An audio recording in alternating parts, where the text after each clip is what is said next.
Dan Pohl with Hopkins Golf. And we're here in a bunker that we kind of had to make a makeshift bunker because we want to show you the difference between playing off of a hard surface of sand versus a soft. So, that's a little firm. So now I'm here with Hopkins Golf tour professional and a great friend of mine, Wayne Levy, and he's going to kind of give us some ideas on the difference between playing off of a hard surface of sand and a soft. Wayne, thanks for joining us, number one. Danny, pleasure. And also, let's talk a little bit about a hard surface. You run into different surfaces of sand or conditions of sand all through the tour, and maybe you can explain to our viewers what the difference, or if you play a different shot, hard sand versus soft. A lot of times you'll get this hard sand type deal when you've had some rain. It might, and the sand kind of gets packed, or if the sand, or you might be playing on a golf course that's, not all that great, and the sand is, kind of a crummy sand, and they don't have very much on it, so they didn't put a lot of sand in there, and you're going to run into this type of, hard packed type deal.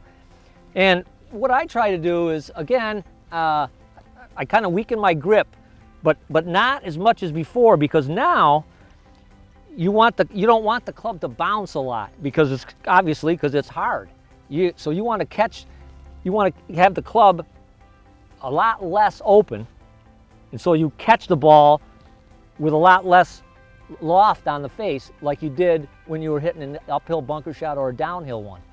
And I think a lot of people don't change the face progression or how it sets up according to the firmness of the sand. They've just got one idea of where they put the loft at, and they just swing under that. But in a hard pack lie, you don't want the club to go down where the leading edge is into the ground, and that's really where like a heel grind will help, or even a heel toe to a degree, because it helps that heel get out of the way and leads that flange into the hitting area much simpler. Yeah, right. And again, you don't want to use a lot of bounce on this particular shot, because obviously the sand is harder, and the club's going to bounce into the ball, and you're going to hit a low sculler type shot. So really what he's going to do, the technique is pretty much the same. Change the loft a little bit so he's not getting that leading edge to go in there quite as much. But is there a speed change, or is there an acceleration that's different, Wayne? Yes, I think Dan makes a good point there. Because the lie is hard and there's not much sand there, you've got to swing a lot easier, because the ball's going to come out a lot quicker. Whereas when you've got a lot of this fluffy sand here, the ball's going to come out softer. So again, and I can't say enough about what a good sand wedge does. Again, like we've been talking, all I do, I've got a 58 degree here, and all I do is I change the angle of the face, either more open, less open, or almost square. I mean, so a good versatile wedge like these Hopkins wedges make all the difference in the world. Show us what you know. Like I said, with Wayne, he's just one of those players that gets it, and it's not an effort. Watch how easily the club transitions through the hitting area, whether it's going to be in hard sand or soft. And this is a tough shot, a little bit longer shot over a little bit of a cape up there, and he's going to make this look simple. Look at how softly that ball comes off. Look at the effort.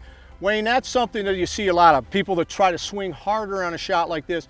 Your point of swinging a little bit softer, let the club do the work. It's a great point. You've got to know that the ball's going to come out a little quicker off of a very tight lie. You're going to get a lot more. You're not going to get as much sand in between the club and the ball. You're going to get a lot more club head on the ball, and the ball's going to come out quicker, and it's probably come out lower. So you're going to, if that pin was farther away, you would allow a lot more run in the shot.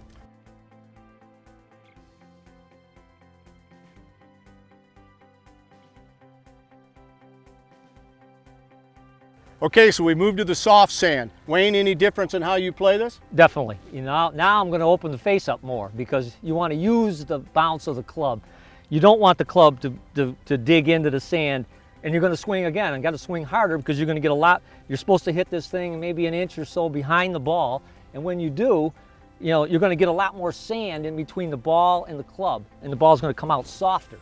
So you've got to take a much harder swing on this shot. All right. I've seen way too many players, when they get in the sand trap, they take the softest, easiest swing because they think the ball's going to jump out of the sand trap. And I always tell them, swing at it. You got to you know, because you've got the face of the club. I tell them open the face up, but you've got to swing hard at it because you know, you're going to get a lot of sand in there, and the balls, bingo, they just bloop it 2 or 3 All right, yards. show us what you do, buddy.